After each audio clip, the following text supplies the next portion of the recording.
Hello, my lovely listeners out there. This is ARK representing NAC9, Chapter 9 of Secretarial Audit Compliance Management.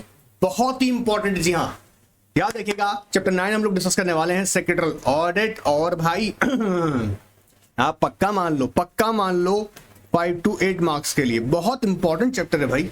और याद रखो, जो मेरा student लोग इन दिनों लगातार सीरीज ज्वाइन कर रखा है ना, जैसे हम लोग बात करें चैप्टर नंबर 12, चैप्टर नंबर 13 जो हमने कंप्लीट कर लिया है, नहीं मिला है किसी नए स्टूडेंट को, रह गया है, मिस हो गया है, फटाफट से देख लो, क्योंकि अगर वो देख रखा है तो ये चैप्टर तो तुम्हारे लिए एकदम ईजी होने वाला है। ऑलराइट, एंड इस चैप्टर के अंदर मैं इंपॉर्टेंट क्वेश्चन भी डिस्कस करने वाला हूँ और अच्छे से याद भी कराने वाला हूँ। सो फटाफट आ जाओ यार, एकदम इजी रेडी कर रखा है। अब अगर हम बात करें कि भैया सेक्रेटरियल ऑडिट, देखो आओ, सेक्रेटरियल ऑडिट स्क्रीनशॉट बाद में लेना, पहले ध्यान सुन लो, याद कर लो, स्क्रीनशॉट बाद में ले लेना। जब हम बात कर रहे हैं किसका, सेक्रेटरियल ऑडिट बोलो ना, सेक्रेटरियल ऑडिट, हम बात कर रहे हैं सेक्रेटरियल ऑडिट का। सेक्रेटरियल ऑडिट बोला क्या सीखा अब तक हमने चैप्टर 12 और 13 के अंदर। सेक्रेटरियल ऑडिट किस चीज के लिए होती है? Non financial aspects. सर अभी तो सीखा था, तो बेटा जिन्होंने देख रखा है उनको थोड़ा ना कह रहे हैं, जिन्होंने नहीं देखा उनको तो बताना है ना। सो क्या कह रहा है, सेक्रेटरियल ऑडिट क्या है? नॉन फाइनेंशियल एस्पेक्ट्स की ऑडिट है। सर नॉन फाइनेंशियल एस्पेक्ट्स, अरे भाई पता है ना, 3 तरह की खास इंपॉर्टेंट एस्पेक्ट्स होते हैं कंपनी के अंदर। एक फाइनेंशियल एस्पेक्ट्स जिसके लिए हम स्टैट्यूटरी ऑडिटर अपॉइंट करते हैं, एक होते हैं नॉन फाइनेंशियल एस्पेक्ट्स जिसके लिए हम लोग कंपनी सेक्रेटरी इन प्रैक्टिस को अपॉइंट करते हैं एज अ सेक्रेटरियल ऑडिटर, और एक होता है कॉस्ट एस्पेक्ट्स जो कि बेसिकली कॉस्ट अकाउंटेंट करता है। अब ये बात समझो ध्यान से, जब हम सेक्रेटरियल ऑडिट का बात करेंगे तो क्या ऑडिट करेगा, किस चीज से करेगा? नॉन फाइनेंशियल एस्पेक्ट्स का। ऑलराइट सर एग्जांपल समझाओगे? अरे भाई कितना एग्जांपल समझाऊं, चैप्टर 12 13 में बोल के थक गया हूं रे। हाँ, कंपनी के ये एग्जैक्टली हमें यहाँ पे इंश्योर करना होता है कंप्लायंस लेवल, कंपनी का compliance level, compliance in terms of applicable laws, rules, regulations, सब सिखा रहा हूं यार। आ जाओ फटाफट आ जाओ। तो पहला हम लोग, अगर आ गया बाई चांस, क्वेश्चन कैसा आएगा वो भी बताऊंगा अभी। तो पहला क्या कह रहे हैं, किस चीज की ऑडिट है ये? नॉन फाइनेंशियल एस्पेक्ट्स की। सर ठीक है। दूसरी इंपॉर्टेंट चीज, give comfort to management, regulator, stakeholders. क्या कह रहा है? गिव कंफर्ट टू, बोलो ना एक बार, किसको दे रहेगा? Regulator. Give comfort to regulator, management, stakeholders that the company complies with applicable laws like Companies Act, FEMA Act, SEBI Act, industry laws, environmental laws, pollution laws, and it ensures that companies practicing good governance। Company क्या कर रहा है? Good governance practices कर रहा है। तो क्या देखो समझो, इट गिव्स अ कंफर्ट मतलब समझ रहे हो ना, कंफर्ट। मैनेजमेंट इस बात से रिलैक्स रहता है कि हमारी कंपनीज कंप्लायंसेस कर रही है बहुत ही अच्छी तरह से, हम पे कोई पेनल्टी या कोई रेगुलेटरी एक्शंस नहीं लिए जाएंगे। वहीं रेगुलेटर बड़ा ही सुकून से देखता है कि हाँ ये कंपनीज प्रॉपर कंप्लायंसेस कर रहा है, और अगर नॉन कंप्लायंसेस हैं तो यहां पर इमीडिएट एक्शन ले सकता है रेगुलेटर। वहीं स्टेक होल्डर्स की बात करें, बैंक्स हैं, कंज्यूमर्स हैं, हाँ, या इन्वेस्टर्स हैं। अब सबको एक बात पता है ना, अगर प्रॉपर गुड गवर्नेंस कंप्लायंसेस, जी हाँ, प्रॉपर गुड कॉर्पोरेट गवर्नेंस, क्या कह रहे हैं sir? Proper good corporate governance compliances कर रही है कंपनी ना भाई, तो मैं पैसा देने को तैयार हूं, मैं इन्वेस्ट करूंगा।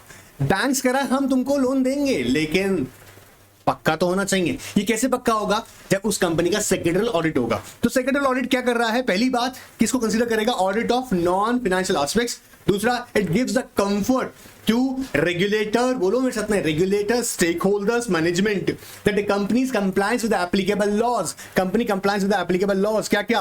कंपनीज एक्ट, फेमा एक्ट, देखो इधर, कंपनीज एक्ट, फेमा एक्ट, और सर सेबी एक्ट है सर। इसके अलावा अगर बैंक से होगी तो आरबीआई को भी देखना पड़ेगा, बैंकिंग रेगुलेशन देख रहा होगा, environmental laws, pollution laws, and you know what, good governance practices कर रहा है।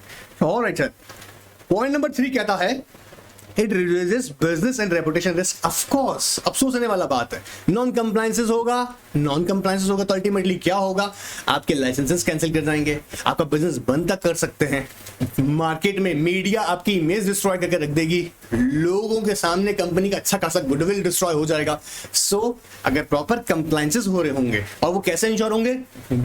सेक्रेटरियल ऑडिट से। सो कहता है इट रिड्यूसेस क्या करेगा? आप चाहें तो मिटिगेट्स भी बोल सकते हैं। It reduces business and reputation risk. Alright sir, and it is an independent verification. Independent verification का मतलब भैया कोई ऐसा पर्सन जिसका कोई लेना देना कंपनी से नहीं है, मतलब इंटरेस्टेड नहीं है, अब सर आपने तो सिखाया सब्सटेंशियल इंटरेस्टेड, हाँ जी सब्सटेंशियल इंटरेस्टेड नहीं है, और अगर कोई कॉन्फ्लिक्ट ऑफ इंटरेस्ट होगा तो वो इंडिपेंडेंट नहीं है। तो ऐसा पर्सन जो इंडिपेंडेंट होगा कौन, पीसीएस, वो क्या करेगा, verification of records, books, paper, documents, कौन करेगा, बाय पीसीएस, बोलो by PCS, by PCS, independent verification of बोलो books, records, papers, documents by PCS to check the compliance status of the company as per applicable laws, regulation, rules, procedures। क्या कर रहा है, कौन करेगा independent verification by the PCS, किस लिए, to check the compliance status, बोलो ना भाई, check the compliance status of the company as per applicable laws, rules, regulations and procedure। अब आगे बोलता है it added value and improved the operations of the company, it added value and improves the company's operation। sir it added value, जी हाँ भाई, एक बात बताओ, logically सोच के देखो, जब कोई प्रॉपर कंप्लायंस कंपनी होती है ना, तो चाहे अब देखिए फॉरेन इन्वेस्टर्स हो, और वो फॉरेन इन्वेस्टर्स का सबसे पहले ध्यान क्या जाता है कि कंपनी क्या इनकी कंट्री के जो होम कंट्रीज हैं, जी हाँ ये अपने कंट्री के लॉस फॉलो कर रही है कंपनी, बोला हाँ कंप्लायंस करती है, तो वो इन्वेस्टमेंट करता है। बात पकड़ में आ रहा है।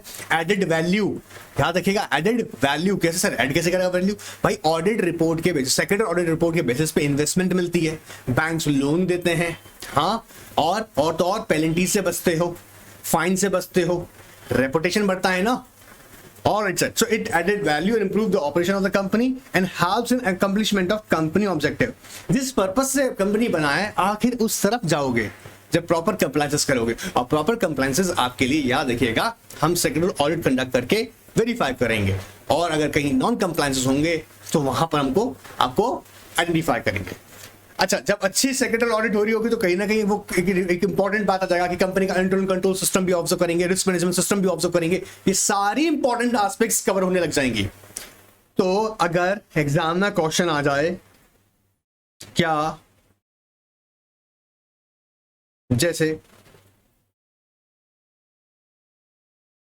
जैसे यहां से अगर हम बात करें पैराग्राफ में,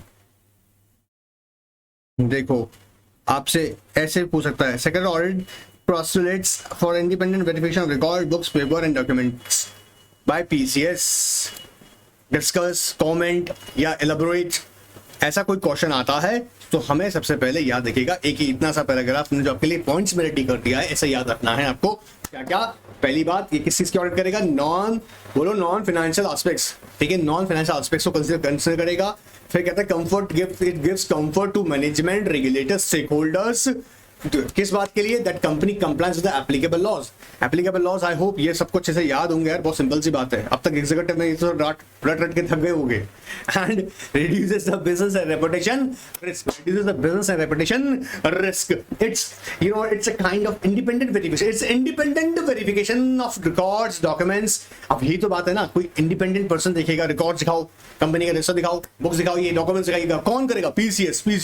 एंड फाइनली वो क्या इंश्योर करेगा, to check the what compliance status of the company, check the compliance status of the company to, अब ये कंपनी का compliance status किस कॉन्टेक्स्ट में देखना है, applicable laws, rules, regulations, procedures। all right, it added value and improved the operation, it added value and improved the operation, it added the value and improved the operations, and finally helps in accomplishment of company objective, helps in accomplishment of company objective। याद रहेगा, इतना सा तुमको याद करना है, तुम्हारा ये पैराग्राफ पूरा का पूरा मैंने पोस्टमार्टम करके रख दिया है, ट्रस्ट मी। नहीं मुझे यकीन आ रहा, पॉज करो, मॉड्यूल में रीड करके देख लो।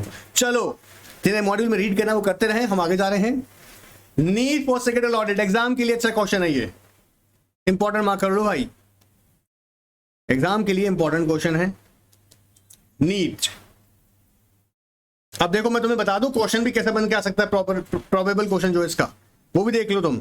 ऐसा है क्या, Secretary audit is the process of independent verification, examination of level of compliance of applicable corporate laws to a company. In this context or in the light of this statement, discuss the need, या ऐसा भी बन सकता है, थोड़ा और बढ़ाने की कोशिश करी गई तो घुमा फिरा के आपसे पूछना चाहेगा ऑडिटर कि भाई एग्जामिनर की नीड क्या है। ऑलराइट, सो एक मैंने बताया कि इस स्टेटमेंट को कॉपी पेस्ट करके भी एग्जामिनर आपको दे सकते हैं, याद रखिएगा। और मैं बता दूं, मैं अभी भी इंश्योर कर रहा हूं, जो लोग है ना फाइनल का मॉड्यूल 2 पढ़ के गए मेरे से और पास अच्छे से हुए, वो भी 67 मार्क्स से हुए हैं, मतलब हाई स्कोर बता रहे हैं 67 68 रहा है, ठीक है। एक बात सिंपल से बताता हूँ, जिन्होंने मॉड्यूल से पढ़ा है ना और क्वेश्चंस मैंने बताए ऑब्जर्व किया है, और सबसे इंपॉर्टेंट उनकी खुद की मेहनत, जी खुद की उनकी मेहनत उन्हें 68 मार्क्स दिला के लेकर आया इसके अंदर, अजम्पशंस लिए हैं हमने। सो अटेंशन के साथ पढ़िएगा और हाईलाइट जरूर कर लीजिएगा। आइए सीख लेते हैं, याद कर लेते हैं फटाफट से। नीड फॉर सेक्रेटरियल ऑडिट, क्या जरूरत पड़ गई है आपको सेक्रेटरियल ऑडिट का? जिसने है ना, ध्यान सुनना मेरी बात यहाँ पे, जिसने अभी मेरा चैप्टर 12 13 पढ़ लिया, बहुत सी बात है, उसके लिए मजा आ रहा होगा, लेकिन नहीं पढ़ा है तो फिर मांग लेना, फिर कह रहे हैं छोड़ना मत, आ जाओ। अब देखते हैं, सीखते हैं जी। नीड क्या है? नीड क्यों है जरूरत? बोलता जी इंश्योर करता है, सेक्रेटरियल ऑडिट इंश्योर करता है। क्या कह रहा है? सेक्रेटरियल ऑडिट इंश्योर करता है, ensure the legal and procedural requirements are duly complied with। Secretary audit क्या इंश्योर करता है? इंश्योर करता है लीगल एंड प्रोसीजरल, देखो ना, legal and procedural requirements, legal and procedural requirements, legal and procedural requirements. जैसे बिजनेस को करना है तो लाइसेंस चाहिए, अगर कंपनी बना के कंपनी बनाना चाहते हो तो इनकॉर्पोरेशन सर्टिफिकेट वगैरह चाहिए, लीगल रिक्वायरमेंट्स। प्रोसीजरल रिक्वायरमेंट्स क्या हो सकती है कि पर्टिकुलर कोई ट्रांजैक्शन की अप्रूवल कैसे होगी, फाइलिंग प्रोसेस कैसे होगा, मीटिंग कैसे ऑर्गेनाइज होगा, तो आपने सब कुछ देखा ना, प्रोसीजरल रिक्वायरमेंट्स। तो कहता है ये क्या करता है? Ensure, legal and procedural requirements ensure करता है। दूसरी बात ये कहता है कॉन्फिडेंस देता है, provide the level of confidence to directors and KMPs, कि भैया हमारी कंपनी ना कंप्लाइंट कंपनी है, लॉ कंप्लाइंट कंपनी है। It gives the, you know what, provides a level of confidence, provides a level of confidence. किसको देगा? Directors को और केएमपीज को, सबको देगा वैसे तो, लेकिन देख दो तो खास लोग आ गए ना। Directors can concentrate on important business matters such as you know second order ensure the legal and procedural requirements। अब देखो पॉइंट अपने आप में थर्ड जो है ना वो इतना ही सही है, director can consider on more important business matters. लेकिन अब तुम चाहो तो आगे बात करोगे तो बिल्कुल लिख सकते हो, पॉइंट नंबर उठा के फर्स्ट को वापस लिखना होता है, लेकिन तुम ध्यान से समझो लॉजिकली क्या करें। अब डायरेक्टर लोग क्या करेगा? अभी थोड़ी ना है कि लिटिगेशन पता लगा, आरओसी नोटिस भेज रहा है, उधर इनकम टैक्स भेज रहा है, उधर फेमा से आ जा रहा है, और बोले यार क्या करें, बोले बिजनेस किसी का किया था आप लोग? बोले हम लोगों ने डिसाइड किया था मैन्युफैक्चरिंग बिजनेस। बोला कर क्या रहे हैं आप उसका? हम लोग आजकल कोर्ट जाते हैं, कंपाउंडिंग खेलते हैं, हम लोग आजकल यू नो व्हाट इन्वेस्टिगेशन करवा रहे हैं, हमारे ऑर्डर रिकॉर्ड सीज कर दिए गए हैं। अच्छा, और मैन्युफैक्चरिंग? बोला कब? बोला आपने तो कहा था ना मैन्युफैक्चरिंग का बिजनेस है, इसलिए कहाँ कर पाएंगे? इसलिए जब प्रॉपर कंप्लाइंट कंपनी होगी तो उसका बेनिफिट क्या होगा? Director can focus on you know what important business matters, strengthen the image and goodwill of a company in the minds of regulators and stakeholders। Of course, Infosys अपने आप में खूब records बनाए, यू नो Infosys ने, तो एक image create होती है, गुडविल एंड इमेज। स्टार्टअप्स के बारे में अगर बात करें, इमेज क्रिएट होती है। So it strengthen the image and goodwill of the company in the mind of regulators and stakeholders. Secretary auditor, अच्छा अभी मजे का बात है, अभी स्टेक होल्डर लोगों से तुमको पैसा लेंगे ना, पैसा चाहिए ना, तो अच्छा कंप्लायंस कंपनी होगा ना, कंप्लायंसेस फॉलो कर रहा होगा, तो ऑफ कोर्स पैसा मिलेगा ना। Second order is an effective governance and compliance management tool. Effective governance and compliance risk management tool. Compliance risk management tool मतलब सर बेटा नॉन कंप्लायंसेस हो गए ना, तो पता है ना कैसा कैसा सीरियस पेनल्टीज है, फाइन्स है। अब ऐसा केसेस में क्या होगा? ये आपके उस रिस्क को मिटिगेट करेगा। Effective governance and compliance management tool. And last one is have the investors in analyzing the compliance level of companies, thus evaluate the quality of its governance decision making process, thereby increase the reputation। Simple है, it helps the investors। वैसे तो मैं आगे सबका postmortem करूंगा, सबका postmortem मतलब secretary audit के बेनिफिट्स किस किस को मिलने वाले हैं इस रिपोर्ट के, प्रमोटर को कैसे मिलेगा, गवर्नमेंट को मिलेगा, इन्वेस्टर्स को मिलेगा, स्टेक होल्डर्स को मिलेगा, रेगुलेटर्स को मिलेगा, सब बताएंगे, ठीक है। अब सर एग्जाम में आ सकता है क्वेश्चन, मैंने बता दिया क्वेश्चन आएगा तो लगभग कुछ ऐसा आएगा जो मैंने आपको हाईलाइट करके दिया है यहाँ पर, लगभग ऐसा ही क्वेश्चन आएगा, और आपको बड़ी प्रेम से यहाँ पर 6 पॉइंट्स इसके लिख के आने हैं। क्या क्या लिखने हैं पहले बताओ जल्दी से, फटाफट से याद करना है भाई। सेशन का एक ही पर्पस है, देखना याद करना है, घंटों घंटों बाद में बुक लेके नहीं बैठना है, अभी याद करना है। क्या क्या है? Ensure the legal and procedural requirements। ये क्या करता है? Ensure the legal and procedural requirements। फिर क्या होगा? It provides a level of confidence to director and KMPs। Director can more focus on important business matters, strengthen the image and goodwill in the mind of the regulators and stakeholders। is an effective governance and risk management tool। फिर किसको करेगा? helps the investor in analyzing the what compliance level of companies। भैया जब यही लोग ensure करेगा ना, investor लोगों का माइंड में अच्छा आएगा कि हाँ भाई कंप्लाइंट कंपनी है तो पैसा देगा। तुम किंगफिशर को जाके पैसा दोगे क्या यार? नहीं ना। अज्यूम करके देखो, सहारा का एक्सपीरियंस करके देख लिया आप लोगों ने ना, अभी लोग सहारा में पैसा लगाना पसंद करेंगे क्या? डर आ गया ना एक, सोच के देखो, आई होप क्या हो रहा होगा।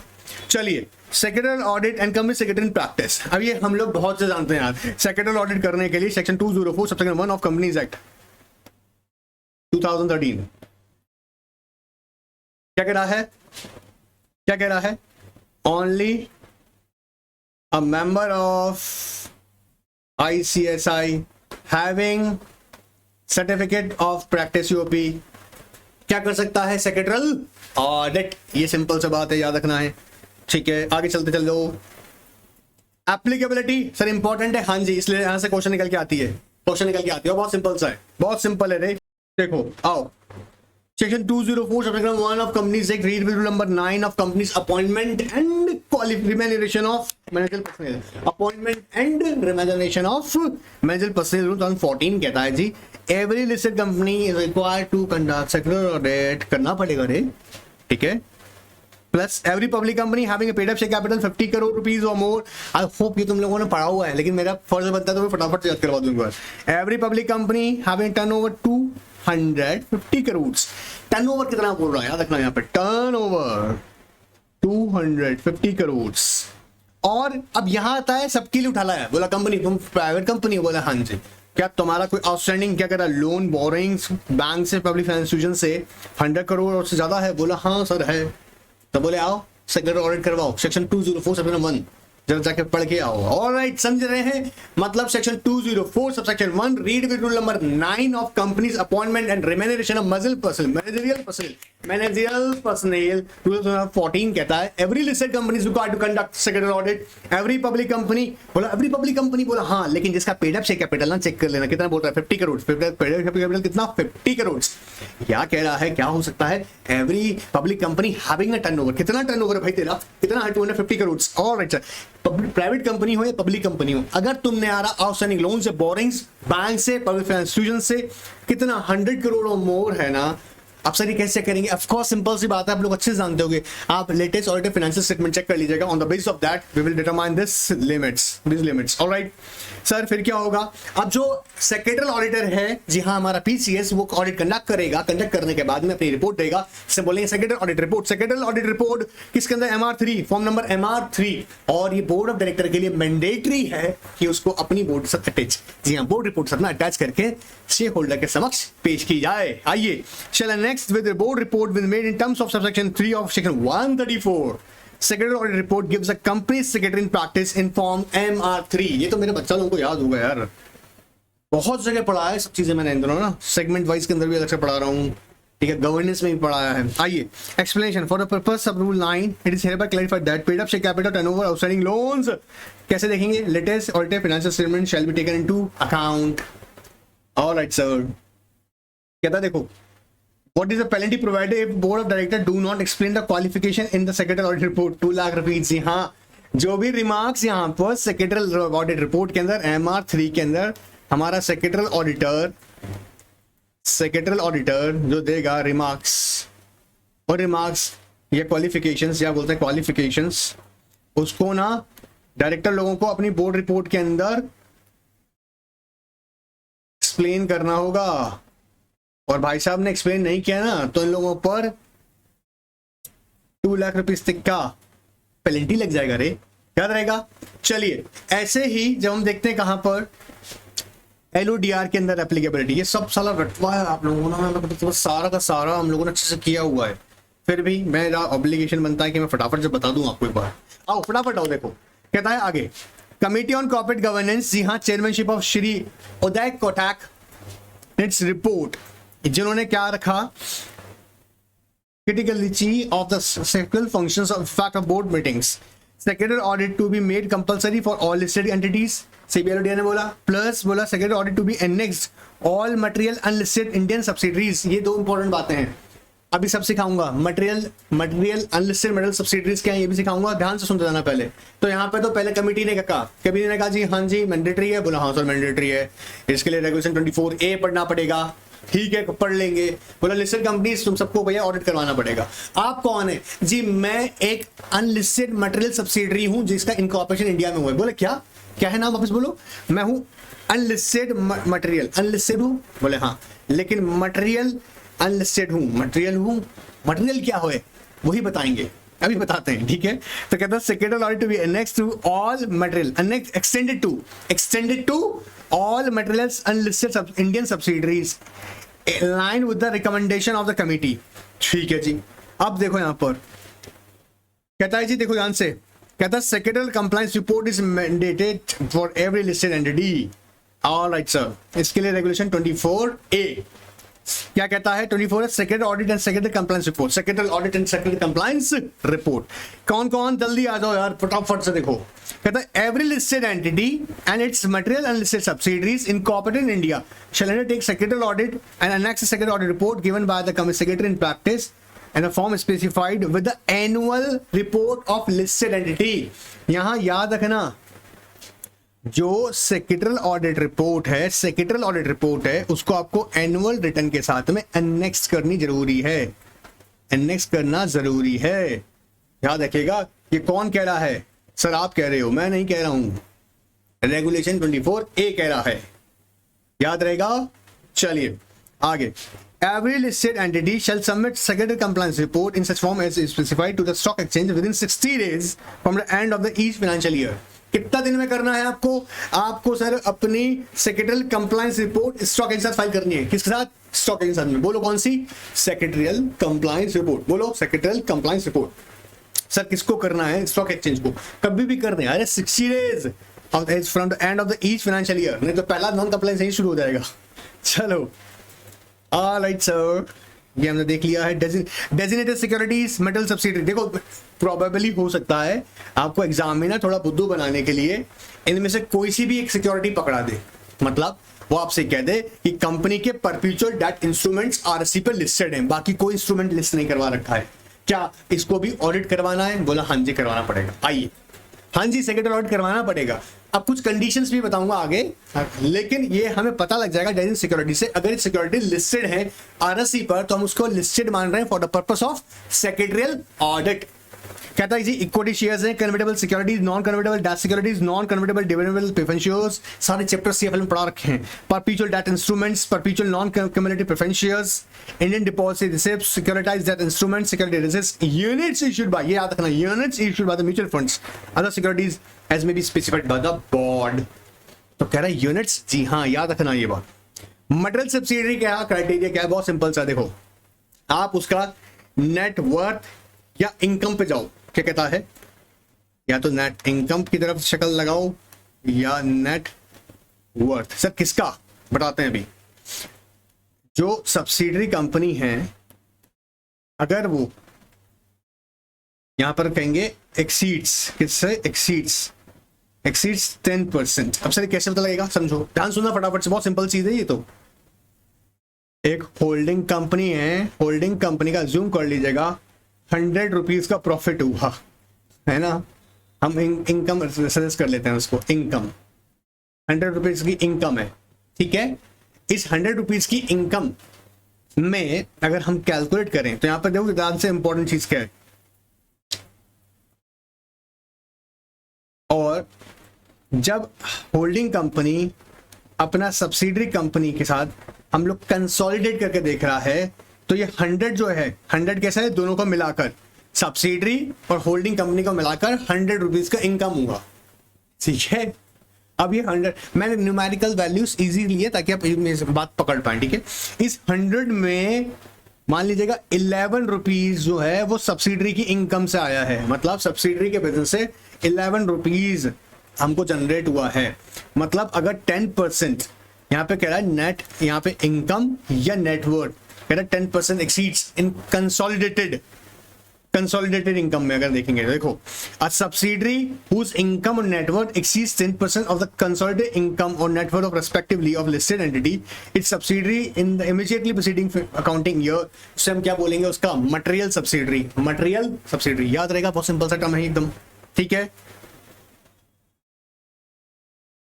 सब्सिडरी का डेफिनेशन याद करवाना है, पढ़ा हुआ होगा। सब्सिडरी किसे कह रहे हैं? जिस केस में क्या कर रहे हैं? relation to any other company means a company in which holding company अगर ये controls the composition of board of director or exercise or control more than 1/2 of total voting power either its own or together with one or more subsidiary companies। बात पकड़ में आ रहा है? Subsidiary definition तो मत पूछना मेरे भाई, हाँ सब्सिडियरी तो पता होगा, उम्मीद कर रहे हैं। Control the composition board of director, या फिर मोर देन हाफ कंट्रोल कर रहा है, total voting power, total voting power. और एक बात और आपने भी पढ़ा होगा कि जो सब्सिडरी इसमें not more than 2 layers, not more than 2 layers, इससे ज्यादा लेयर्स नहीं हो सकती हैं। ये सब मैंने अमेंडमेंट्स पढ़ाए हैं सेबी के, एलओडीआर के, आईसीडीआर के, सब में मैंने पोस्टमार्टम कर रखा है। अमेंडमेंट्स का क्लासेस में अगर नहीं मिला हो तो बताओ भाई, करवाएंगे, वो भी प्रोवाइड करवाएंगे। ठीक है, चलो आओ। अब कहता है ये जो लेयर वे लेयर खेलते ना आप, layer layer not more than 2 layers, ये बोला कहां अप्लाई नहीं होगा? बोला 4 जगह ऐसा है जहां पर अगर बैंकिंग कंपनी है, उसका सब्सिडरीज है, नॉट मोर देन 2 लेयर वाला कॉन्सेप्ट अप्लाई नहीं होगा, एनबीएफसीज पे अप्लाई नहीं होगा, इंश्योरेंस कंपनी पे अप्लाई नहीं होगा, गवर्नमेंट कंपनी पे अप्लाई नहीं होगा। इतना सी बात याद रखना, एग्जामिनर हो सकता है क्वेश्चन में घुमा के आपको दे दे, ठीक है, तो ध्यान रखिएगा इस बात का। अब देखो 2 बातें हमने यहाँ सीख ली। एक तो हमने ध्यान रखना है मटेरियल सब्सिडरी का, क्योंकि अगर unlisted material subsidiary, unlisted Indian, याद रखना अनलिस्टेड तो है लेकिन इंडियन अनलिस्टेड इंडियन सब्सिडरी अगर है तो भैया सेक्रेटरी ऑडिट करवाओ, मटेरियल होना चाहिए रे, ठीक है, ये बात ध्यान रखेंगे। क्राइटेरिया नेटवर्थ और ये हमारा इनकम एक्सीड 10% है ना, कंसोलिडेटेड बेसिस पे हम देखेंगे, तो भैया आप हमारी मटेरियल बन गई है। अदरवाइज सब्सिडरी के लिए क्राइटेरिया क्या है? Control the composition of director. Control का मतलब क्या है कि भैया मेजॉरिटी डायरेक्टर को रिमूव कर सकता है, मेजॉरिटी डायरेक्टर को अपॉइंट कर सकता है, इसे कंट्रोल बोल रहे हैं। याद रहेगा, सिंपल बात, ठीक है सर। और लेयर का कॉन्सेप्ट किस पे अप्लाई होगा? बैंकिंग कंपनी, इंश्योरेंस कंपनी, या इसके अलावा गवर्नमेंट कंपनी, एनबीएफसीज, ठीक है। फिर ये वापस वही बात बोल रहा है रे, आप ये उठा के देखना बस। आओ, अब ये एग्जामिनेशन वाला पॉइंट बड़ा इंपॉर्टेंट है। एग्जामिनर हो सकता है आपको बुद्धू बना दे, यहां पर ध्यान रखना, बुद्धू बनना नहीं हमको, इतनी कोशिश कर ले एग्जामिनर। देखो आओ, as per regulation 15 of SEBI LODR, compliance specified regulation 24A shall not apply in respect of listed entity having a paid up share capital not exceeding 10 crores। याद रखना, जिसका paid up share capital 10 crores से ज्यादा नहीं है, and net worth not exceeding 25 crores। यहाँ पे लिख देना बड़ा बड़ा 10 CR, क्या चीज उसका? Paid up. और कौन सा पेड अप? इक्विटी, देखना equity, paid up equity share cap. Exam में ध्यान रखना इस बात का, तुम पेड अप शेयर कैपिटल पे ध्यान मत दे देना। यहाँ बोल रहा है paid up equity share capital, फिर बोल दूं एग्जाम में होश में बैठना, ध्यान रखना, paid up equity share capital पे ध्यान रखना। तुम कहीं total paid up share capital में घुस जाओ तो दिक्कत आ जाएगा। कितना बोल रहे हैं? 10 करोड़ से ज्यादा नहीं है, या नेटवर्थ, उसका नेटवर्थ कितना? 25 CR से ज्यादा नहीं है। बोले जा जी ले अपनी जिंदगी on last day of previous financial year, उनको नहीं करना है रे। अच्छा, इसके लिए ना मैंने अमेंडमेंट क्लास दिया था, इसके अंदर रेवोल्यूशन 7027 के बारे में पोस्टमार्टम किया हुआ है। ये हमने सेबी का हमारा एलओडीआर का अमेंडमेंट्स किया था, उसके अंदर बोला हुआ है, तो कृपया करके मुझसे यहाँ वापस ना बुलवाएं, क्योंकि अपने आप में बहुत अलग टॉपिक है ये। Alright, and it ensure compliances. अगर ऐसा हुआ सर, मान लीजिएगा, जैसे इसलिए कह रहा हूँ कि जैसे ये रेगुलेशन 1727 के देखे ना, तो उसको ना ये बड़ा इजीली समझ में आ गया, क्योंकि अगर किसी का paid up equity share capital 10 crore and net worth not exceeding 25 crore और paid up equity share capital not exceeding 10 crore है, तो भाई आप रिलैक्स देगा, आप पर एप्लीकेबल नहीं होगा। लेकिन रेगुलेशन 17 से 27 के बीच में अगर तुम आगे गिर पड़ गए हो, इन दैट केस आपको इंश्योर करना पड़ेगा कि आप विद इन 6 मंथ्स में आपके ऊपर ये अप्लाई हो गया, सेकेंडरी ऑडिट की तरफ आप अपना मूव कर लीजिएगा। Now, provided for that once the above application becomes applicable, अब अगर एक बार किसी एंटिटी पे एप्लीकेबल हो गया वापस से, है ना, ये रिक्वायरमेंट मान लीजिएगा, paid up equity share capital और नेटवर्थ वाली आपकी आप पे एप्लीकेबल नहीं हो रहा है, आप इसके बियॉन्ड जा चुके हैं और आप पे एप्लीकेबल हो गया, तो भाई ये कम से कम है ना कॉन्टिन्यूस 3 ईयर तक रहेगा फिर एप्लीकेबल। मतलब अगर जब तक आपका paid up equity share capital and net worth continuous 10 crore से कम और 25 करोड़ से कम कॉन्टिन्यूस 3 ईयर तक नहीं रहता, तब तक तो भैया अगर 3 ईयर तक कंटिन्यू रहा ना, मतलब 1 ईयर 2 एंड 3 मान लीजिएगा। अब अगर 3 साल तक ऐसा रहा लगातार कि आपका नेटवर्थ, आपका paid up equity cap and आपका नेटवर्थ 3 साल लगातार बिलो 10 करोड़ और बिलो 25 करोड़ आपका नेटवर्थ, ठीक है, 3 साल लगातार रहा तो आप बच गए, नहीं तो आप पर अप्लाई हो जाएगा एक बार वापस। Further threshold for a period of 3 consecutive financial year. Now, कहता है listed entity which has listed is special securities MSCs, बोला एमएससी पर हो जाओ यार, तुम पे भी नहीं करवाना। रेगुलेशन 24A मतलब सेक्रेटरी ऑडिट तुमको भी नहीं करवाना, चलो निकलो। लेकिन फिर वही अगेन बोलूंगा, provided other listed entity which is not a companies but a body corporate subject to the regulation of other provision of the corporate governance provision special regulation 17, 17A, 18, 19, 20, ये सब पूरा पोस्टमार्टम किया हुआ है एलओडीआर का। मैं उम्मीद कर रहा हूँ तुम लोग पढ़े होंगे ना SCFL क्लास के अंदर, ठीक है। तो रेगुलर स्टूडेंट्स को तो मैं कह रहा हूँ उम्मीद है उनको पढ़ा है, उन्होंने टेस्ट भी दिया है। क्लियर हो रहा है ये चीज?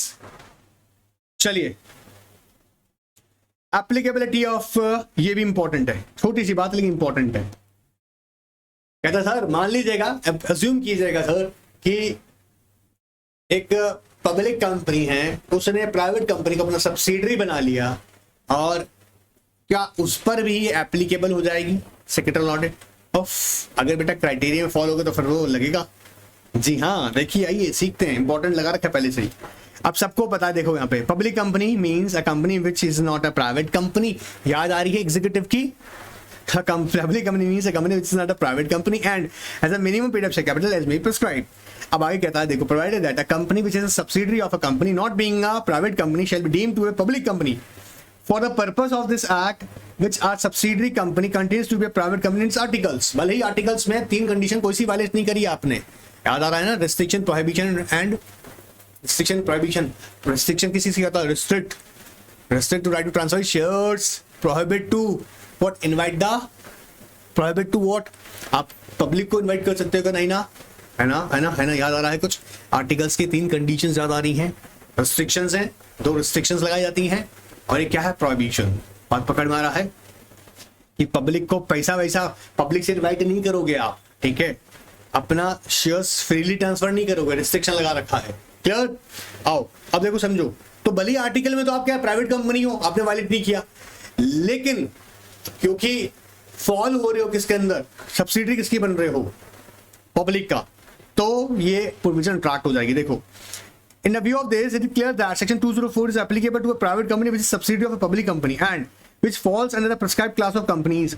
Although the companies which are not covered by Section 204 may opt for, and of course, अब ये कह रहा है कि ठीक है, ये जरूरी है कि कंपनीज ना इस बात का ध्यान रखें कि you know what, voluntary basis पे भी वो सेक्रेटरी ऑडिट करवा सकती हैं, ठीक है? ये ऐसा कह रहे हैं।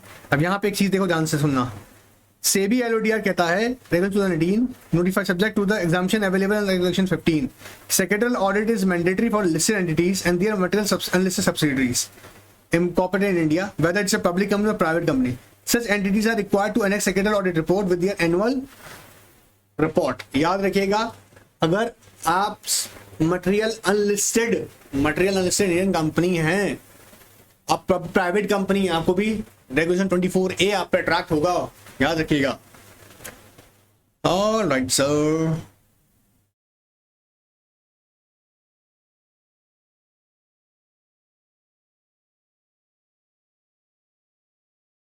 ठीक है। चलिए, फॉर्मेट ऑफ कोर्स यार मेरा बच्चा लोग जानता है फॉर्मेट कौन सा है, MR3 में देनी है सेक्रेटरी ऑडिट रिपोर्ट। अपॉइंटमेंट कौन करता है सेक्रेटरी ऑडिटर का? हाँ, अपॉइंटमेंट ऑफ सेक्रेटरी ऑडिटर कौन करता है? अभी पढ़ा है।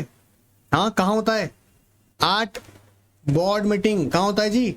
बोर्ड मीटिंग में। कौन करेगा? By passing board resolution.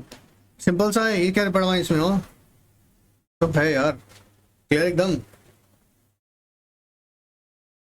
ठीक है।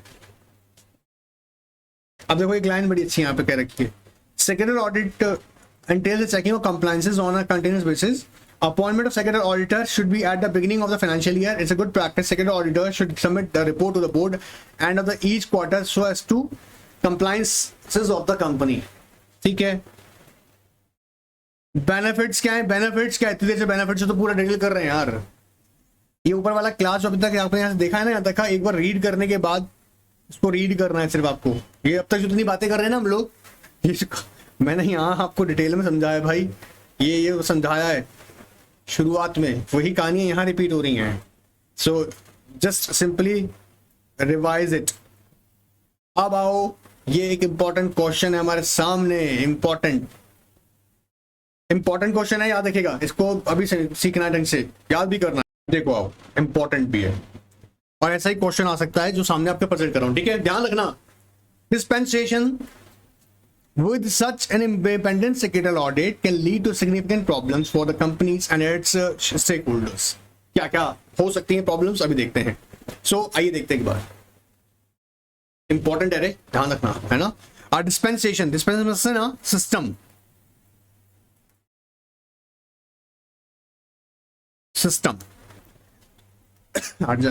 उस पे क्या आइएगा, क्या क्या हो सकती हैं। Few risk for non compliance with laws and regulations. क्या क्या रिस्क हैं?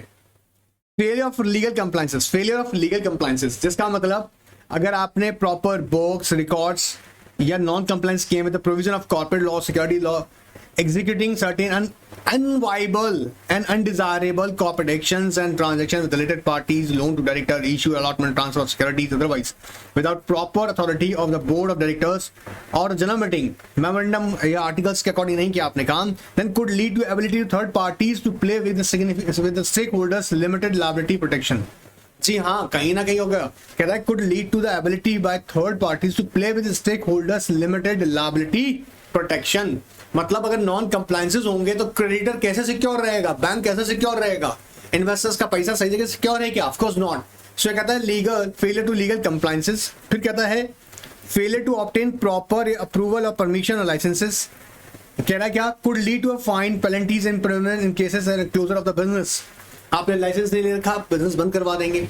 अप्रूवल, बिना अप्रूवल के भैया फैक्ट्री रन कर रहे हो, बिना अप्रूवल के, अच्छा कस्टम अप्रूवल लिया नहीं और माल इधर उधर कर रहे हो, अरे छोड़ेंगे नहीं आपको। बात पकड़ मारा है। शॉप एंड एस्टैब्लिशमेंट लाइसेंस लिया, बोला नहीं सर बंद करो दुकान, बात पकड़ मारा है। रेगुलेटरी एक्शन पूरा का पूरा चैप्टर 5 पढ़वा दिया अरे इसमें तो मैंने, हाँ सीडी का। रेगुलेटरी एक्शन का मतलब ही क्या है? सेबी है, आपका एमसीए है, आरबीआई है, ठीक है। ये लोग क्या करेगा सर? प्राण ले लेंगे ये लोग, प्राण। जी हाँ, एक तो ये परेशान कर रहा है मेरे को, मैं सच में परेशान हो गया हूं सबसे। आओ ये देखो, कभी कुछ प्रॉब्लम है। आइए, रेगुलेटरी एक्शन जैसे like MCA, SEBI, RBI, other authorities में jeopardize the very stability of the financial and manufacturing operations। Non compliance of environmental laws. आप देखो एनवायरमेंटल लॉज को टाइम रिव्यू करना मैंडेटरी, आप जानते हो, और उसकी नॉन कंप्लायंस होंगी अल्टीमेटली अगेन प्रॉब्लम आएगा। Failure to adopt proper environmental laws, compliance and policies, review periodically, give rise to governmental and civil liabilities and causing a risk of environmental sustainability। keep to accurate records, failure to keep accurate records and minutes of decision making procedure proves that directors are not exercising informed judgment and may subject to company its board of director liability। Failure to monitor the company's reporting requirements put the company into the position to default of the lender with the lenders or investors। PCS has extended arms, of course। अब क्या कर रहा है? इससे उसका काम बढ़ जाएगा ना, detecting and reporting any non-compliance before it takes a seriously alarming shape। So simply I just want to say that just go through with this, that's why I'm telling you यार कि चैप्टर नंबर 12 13 अभी recent class में चला है, कोई दूर का class नहीं, अभी क्लास चला 2-3 दिन पहले का ही, उन्होंने पढ़ लिया तो फटाफट समझ में आ रहा होगा, इसलिए बहुत जोर नहीं दे रहा हूँ, बहुत कॉमन सी बातें समझा रही है। अब देखो जैसे ये क्वेश्चन हमने गवर्नेंस में भी रेडी किया हुआ है अलग से, क्या क्या बेनिफिट्स होंगे स्टेक होल्डर्स को। जैसे प्रमोटर्स को क्या बेनिफिट होगा? प्रमोटर को ये रहेगा कि भैया मेरी जो पैसा है ना, जो मैंने सपना देखा था कंपनी का, और जो मैंने अपना इन्वेस्टमेंट है या ऑनर्स का जो इन्वेस्टमेंट है वो सेफ हैंड्स में है। देखो it assures the promoters of a company that in charge of its management are conducting its affairs in accordance with the requirement of law, owner's stake is not being exposed to unintended risk। भैया ऐसा कहना casually नहीं दिया है किसी के हाथ में पैसा, सेफ जगह है। तो मेनली उसका सपना जो है कि भैया मेरा पैसा कोई अनइंटेंडेड रिस्क पर इन्वेस्ट ना हो रहा हो। फिर वहीं अगर देखें नॉन एग्जीक्यूटिव, ये इंपॉर्टेंट है, क्वेश्चन एग्जाम के लिए आ सकता है ना। कौन कौन बेनिफिशियरीज हैं, मतलब सॉरी बेनिफिट्स ले रहे हैं यहाँ पे सेकंड ऑडिट रिपोर्ट का। Non executive independent director. अब नॉन एग्जीक्यूटिव इंडिपेंडेंट डायरेक्टर के साथ क्या प्रॉब्लम होती है कि अगर नॉन कंप्लायंसेस कर रहे हैं एग्जीक्यूटिव डायरेक्टर, अल्टीमेटली इनके ऊपर भी लायबिलिटी आती है, तो ये लायबिलिटी से बचेगा अपना लोग। non-executive and independent director, appropriate mechanism and the process in the place to ensure compliance with the applicable laws to the company, mitigating any risk from regulatory and governance perspective. Government और regulators को क्या फायदा है, अगर non compliances पकड़ में आएगा of course immediate action ले पाएंगे. अब इमीडिएट एक्शन ले लेते तो विजय माल्या भागता क्या? हाँ, हर्षद मेहता करता गड़बड़? हाँ, सुब्रतो रॉय करते क्या? सोच के देखो. नीरव मोदी करते क्या? रामलिंगम राजू करते क्या? सत्यम, कितने सारे नाम हैं. अब ध्यान रखो भाई इन चीजों का. Government and authorities, regulators, reducing the burden of the regulator and ensuring compliances, and they can take timely action against the offenders. जी हाँ, क्योंकि पहले डॉक्यूमेंट कहाँ से होगा, सेक्रेटरी ऑडिट होकर आएगा, वेरीफाई होकर आएगा, फिर वो डिपार्टमेंट पहुंचेगा, मतलब रेगुलेटर्स के पास पहुंचेगा. रेगुलेटर्स उसको देखेगा, हाँ भाई एक बार ऑथराइज प्रैक्टिशनर ने उसको देख लिया है. इन्वेस्टर्स के लिए तो है ही भाई मजे की बात. Secretary audit helps the investors in taking the informed investment decision. It values the company in terms of the compliance and governance norms being followed by the company, and they are they believe that कि वो government ऐसी company में पैसा invest करें जो corporate laws को compliances करता हो. अदर स्टेक होल्डर्स की अगर बात करें, exercise due diligence, effective diligence exercise for the prospective investors or JVs हैं. Now financial institution, banks, creditor, consumer can measure the law abiding company, nature of company and management. Of course law abiding company है, bank easily loan देता है, creditor आपके साथ जुड़ना पसंद करेगा, consumer आपके साथ जुड़ना पसंद करेगा. So just simply if we read it, किसको बेनिफिट है? प्रमोटर है हमारा, बोलो ना, प्रमोटर है, एग्जीक्यूटिव नॉन एग्जीक्यूटिव डायरेक्टर्स हैं, गवर्नमेंट है, रेगुलेटर्स हैं, इन्वेस्टर्स हैं, अदर स्टेक होल्डर्स हैं. All right. अब क्या लॉज में कवर किया गया है वो यहाँ बात बताया गया है, उसकी हम आपको जानकारी अभी देते हैं. देखो अब देखो यहाँ ध्यान सुनना, एग्जाम में हो सकता है क्वेश्चन बाई चांस से आ जाए. क्या? In terms of form MR3 secretary audit report की बात करेंगे. Secretary auditor needs to examine and report the compliance of following. कौन कौन से कंप्लायंस देखेगा? सर ये लिस्ट बहुत बड़ी है, कोई बात नहीं, यहाँ आ जाओ, यहाँ ध्यान दे लो, बस खुश बस. लेकिन ऐसा लिख के मत आ जाना, प्रॉपरली लिखना. जैसे कौन कौन से लोग देखा? Companies act 2013 plus rules, SCRA MSEC 1956, deposit act 1926, FEMA act plus rules and regulations end of course guidelines होंगी वो भी. SEBI, LODR, PIT, prohibition insider trading, ICDR in of course are each one capital disclosure requirement. Employer stock option schemes हैं, या delisting of equity shares हैं, buyback of securities हैं, या of course share transfer, right, है ना, resistance share transfer agent की बात करें तब. प्लस कह रहा है कि इसके साथ साथ ICAI के जो स्टैंडर्ड्स हैं, कम सेक्रेटरी ऑडिटिंग स्टैंडर्ड्स, इसके अलावा लिस्टिंग एग्रीमेंट जो है आपने किया विद RSCs, इसके भी रिकॉर्ड्स आप चेक करेंगे. सो ध्यान रखने वाली बात क्या है, MR3 की जब बात कर रहे हैं तो इन लॉज के साथ में, इन कॉर्पोरेट लॉज के साथ में आपके कंप्लायंसेस इंश्योर करेगा कौन? PCS secretary auditor. ये पूरी की पूरी लिस्ट मैंने यहाँ पे छोटी सी बना दी है. किसी को मन कर रहा हो स्क्रीनशॉट लेने का, इतनी गंदी सी तस्वीर का ले ले, काम आ जाएगी. ठीक है, चलिए ये तो सिंपल है रे. कंपनीज एक्ट है, फेमा है, SCRA है, सेबी है. ठीक है, ये तो वो है जनरली जो आपके रेगुलरली चल ही रहे हैं. अब मान लीजिएगा कॉम्पिटिशन एक्ट अट्रैक्ट हो रहा है तो अदर लॉज भी आपको देखने पड़ेंगे. ठीक है, चलिएगा. Secretary audit report also requires reporting on the whether. अब देखो ये बातें भी कंफर्म करने के लिए हम करवाते हैं, इंपॉर्टेंट है याद रखना. जैसे बोर्ड की कॉन्स्टिट्यूशन प्रॉपर्ली हुई है, जैसे as per the companies act requirement, companies act, और अगर LODR में रिक्वायरमेंट है तो जैसे minimum number of independent director कितना होना चाहिए, मिनिमम नंबर ऑफ डायरेक्टर कितना होना चाहिए, सब requirement. So board of the company is duly constituted with the balance of executive, non executive, independent director and women director. ये इंश्योर कीजिएगा. Changes in the composition of the board of director during the period and review work carried out in compliance with the companies act. Of course अगर कुछ changes हुआ है board of director में तो properly उसको review किया और changes आपने इंटीमेट किया, disclosures. Proper adequate notice of the board meeting, कितना दिन पहले? एटलीस्ट 7 डेज पहले आपने बोर्ड मीटिंग का नोटिस दिया हो, एजेंडा बताया उनको, डिटेल नोट्स दिए हो. Meeting agenda, details of the notes on agenda were sent at least 7 days in advance.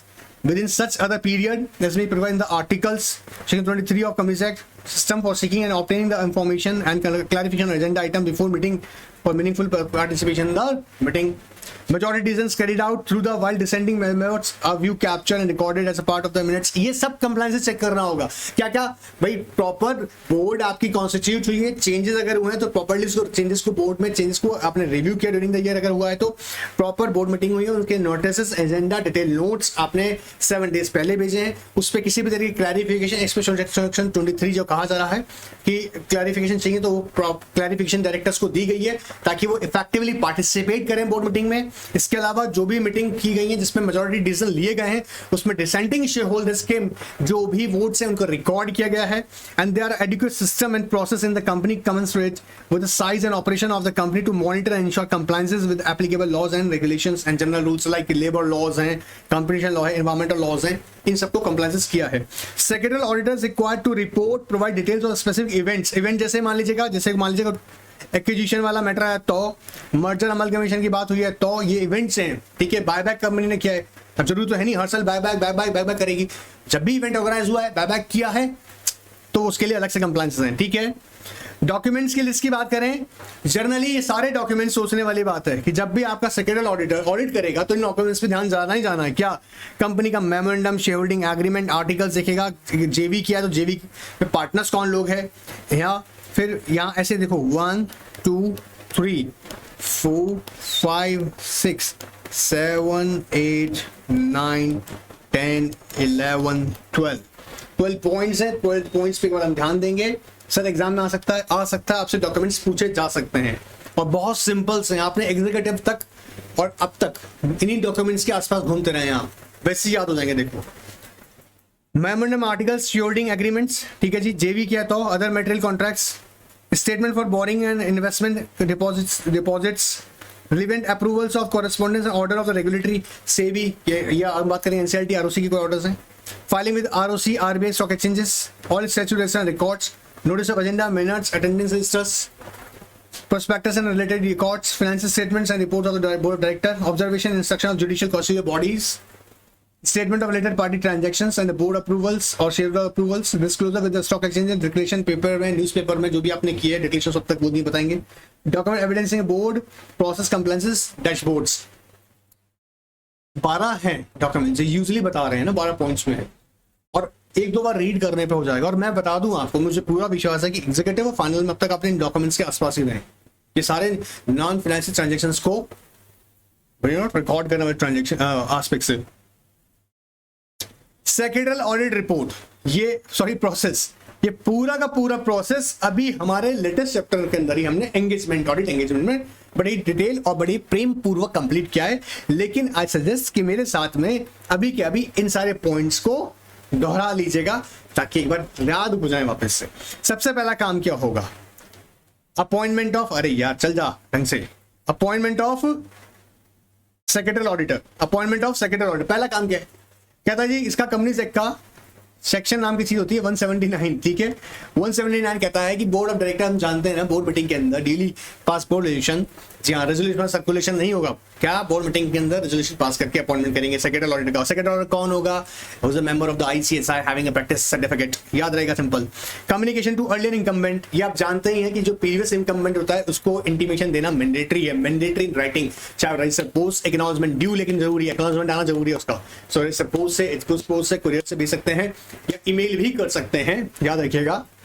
And you know what, auditor को 7 डेज वेट करना होता है जब तक उसका रिस्पॉन्स ना आ जाए, किससे, प्रीवियस आपका जो इनकम्बेंट होता है उससे। So communication to earlier incumbent, acceptance of appointment, जी हाँ अब क्या होता है, कंपनी इनको लेटर ऑफ अपॉइंटमेंट भेजती है, लेटर ऑफ अपॉइंटमेंट भेजती है प्लस बीआर की कॉपी साथ में, इसको साइन करके इन राइटिंग, जी हाँ फिर जो आपका सेक्रेटरी ऑडिटर होता है कंपनी को वापस भेजता है।